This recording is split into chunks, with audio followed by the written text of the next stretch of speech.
ओम नमस्ते जी।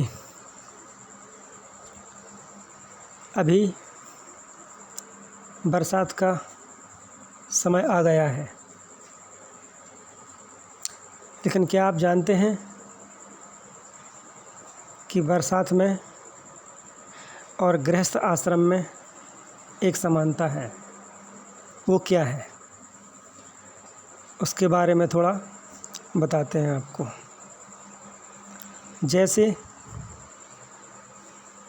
बरसात में कुछ असुविधाएं होती हैं, जैसे चलने फिरने में असुविधा, कीचड़ इत्यादि, जीव जंतुओं का आना जाना इत्यादि असुविधाएं होती हैं।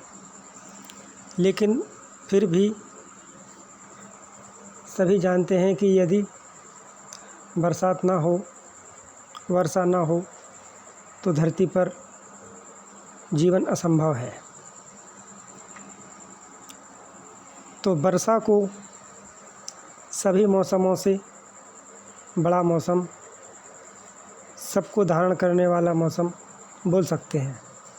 जैसे कुछ लोग बोलते हैं हमें तो सर्दी अच्छी लगती है, पसंद है, कुछ को ग्रीष्म ऋतु, कुछ रोगियों को वो कहते हैं कि गर्मी में हमारे घुटने वगैरह दर्द नहीं करती, तो कुछ को ग्रीष्म ऋतु पसंद है, कुछ को शीत ऋतु की रातें लंबी हैं, सोने में अनुकूलता रहती है इत्यादि।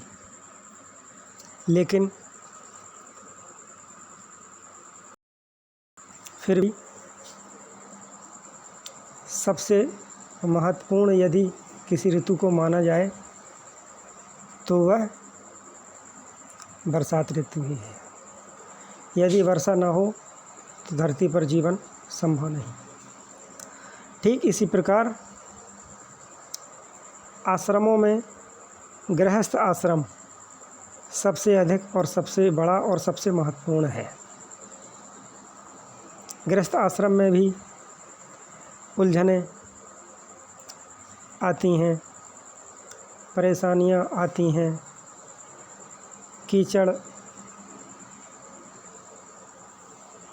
समझ सकते हैं परेशानियों को, वो आते हैं, उनमें पैर जाते हैं, लोग संभलते हैं, गिरते हैं, उठते हैं।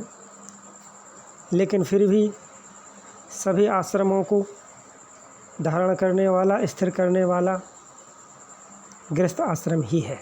यदि गृहस्थ आश्रम न हो तो कोई भी आश्रम सध नहीं सकता है। तो ऐसा नहीं है, महत्व सभी का है। संन्यास आश्रम का भी महत्व है, वानप्रस्थ का भी है, ब्रह्मचर्य का भी है।